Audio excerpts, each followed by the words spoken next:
একটা ছেলে নামাজ পড়ে প্রতিদিন মোনাজাতে একটা মেয়েকে চাইতো। সে প্রতিদিন নামাজ পড়ে সেই একটা মেয়েকেই চাইতো, কিন্তু হঠাৎ করে দেখা গেল সেই মেয়েটার বিয়ে হয়ে গেল এবং সেই ছেলেটা আবার নামাজ পড়ে আল্লাহর কাছে বলে, হে আল্লাহ, আমি তোমার কাছে একটা জিনিস চেয়েছিলাম, সেই জিনিসটা তুমি আমাকে দিলা না। তখন আল্লাহর আরশ থেকে একটা কথাই ভেসে আসে, হে বান্দা, তুমি যেই জিনিসটা চেয়েছিলে তা তোমার জন্য উত্তম নয়, তুমি পাবে সেটাই যেটা তোমার কাছে অধিক উত্তম। তো আমরা অনেক কিছু আছে যেগুলো আল্লাহর কাছে চাই, কিন্তু আল্লাহ আমাদেরকে ইচ্ছা করেই দেন না, কারণ সেই জিনিসগুলো আমাদের জন্য ঠিক না। Allah has a better plan for you.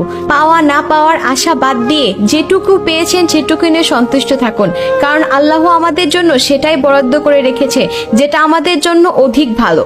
তো অনেকে বলে যে আমরা এই জিনিসটা অনেক চাইছি, কেন পাইনি? কারণ সেই জিনিসটা হয়তো আপনার কোনো না কোনো ক্ষতি করত, বা সেটা আপনার জন্য ঠিক না, তাই আপনি সেই জিনিসটা পাননি। তো যেটা পাবেন না সেটা নিয়ে সবসময় শুকরিয়া আদায় করবেন, কারণ সেই জিনিসটা আপনার কাছে কতটা ভয়ঙ্কর এই জিনিসটা আপনি আল্লাহর কাছে চেয়েও পাননি। তাহলে আপনি আলহামদুলিল্লাহ বলুন। যা কিছু আছে, আপনি যেই অবস্থানে আছে সেই অবস্থানে থেকে আলহামদুলিল্লাহ বলতে শিখুন।